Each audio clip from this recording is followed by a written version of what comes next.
आज ना उद्या कांद्याला भाव भेटेल या आशेने धुळे जिल्ह्यातील अनेक शेतकऱ्यांनी मोठ्या प्रमाणात चाळींमध्ये कांदा साठवून ठेवलेला आहे।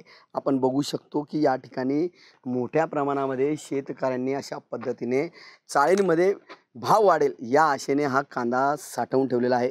मात्र मे महिन्यापासून आतापर्यंत कांद्याला 1000 रुपयाच्या पुढे भाव न गेल्यामुळे शेतकऱ्यांचा कांदा आता अक्षरशः फेकण्याची वेळ आलेली आहे। वातावरणामुळे या ठिकाणी आता शेतकऱ्यांना अशा पद्धतीने कांदा हा फेकून द्यावा लागतो आहे। कांदा हा सडू लागलेला आहे आणि त्यामुळे शेतकऱ्यांचं प्रचंड प्रमाणात नुकसान होतं आहे। काही ठिकाणी तर कांद्यांना अक्षरशः कोंब फुटलेले आहे। या ठिकाणी आपण जर बघितलं तर या फेकलेल्या कांद्याला आणि कांद्याच्या चाळीमधील कांद्याला आता कोंब फुटू लागलेले आहे, पात बाहेर येऊ लागलेली आहे। अशी परिस्थिती या ठिकाणच्या कांदा उत्पादक शेतकऱ्यांवर आलेली आहे। मोठ्या प्रमाणात भाव भेटेल या आशेने शेतकऱ्यांनी या ठिकाणी कांदा पेरणी केली।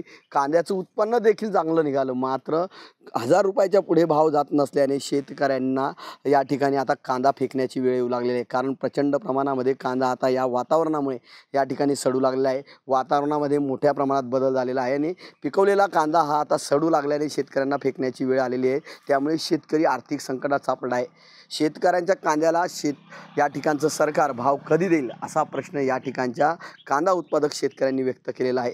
त्यामुळे एकीकडे पाऊस आणि दुसरीकडे आता आतात आलेल्या उत्पन्नाला भाव भेटत नसणारे दुहेरी संकटात या भागातला शेतकरी सापडला आहे। मनीष मासोळे, TV9 मराठी, धुळे।